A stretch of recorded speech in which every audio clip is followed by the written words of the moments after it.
జగదీష్ రెడ్డి గారు ఎందుకు అంత తొందరపడుతున్నారు?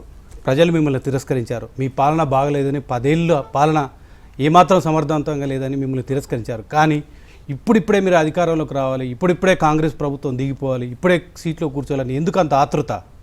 ఎవరన్నారు? మీ ఆందోళన, మీ ఆవేశం, మీ ఆక్రోశం అనిపిస్తుంది.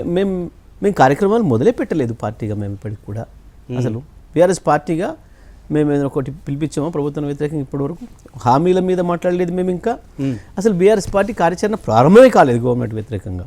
ఏం జరిగింది?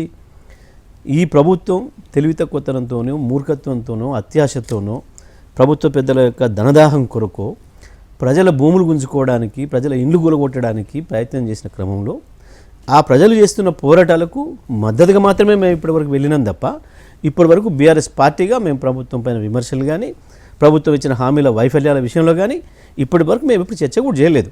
6 గ్యారెంటీలు అమలు చేయలేదు. 6 గ్యారెంటీలు అమలు చేయలేదు దాని మీద మేము ఇంకా కార్యక్రమాలు తీసుకోలేదు. ఇంకా మేము బీఆర్ఎస్ పార్టీగా మేము ప్రోగ్రామ్స్ ప్రారంభమే చేయలేదు. ఎందుకు? సింపుల్ ఒకటే మాట చెప్తున్నాను రమేష్, పూర్తి కేసీఆర్ గారు మాకు మొదటి రోజు పిలిచి శాసనసభ సభ్యులందరినీ పిలిచి ఒకటే మాట చెప్పారు.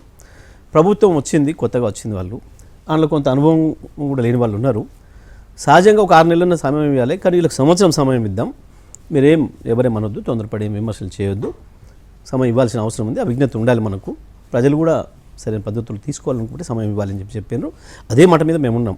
కానీ ఏం జరిగింది? వీళ్ళ అనుభవం లేక, వీళ్ళ అనుభవ రాహిత్యంతో శాసనసభ నడుపుకోవడంలో విఫలమైనరు. శాసనసభలో చర్చించాల్సిన అంశాలను చర్చించకుండా లేని అంశాలు తెచ్చుకొని విమర్శల పాలైనరు. అదే సందర్భంలో ఎవరు హైడ్రా మేము క్రియేట్ చేయమన్నామా, మూసీ ఇష్యూ మేము క్రియేట్ చేయమన్నామా, లగచర్ల ఇష్యూ మేము క్రియేట్ చేయమన్నామా?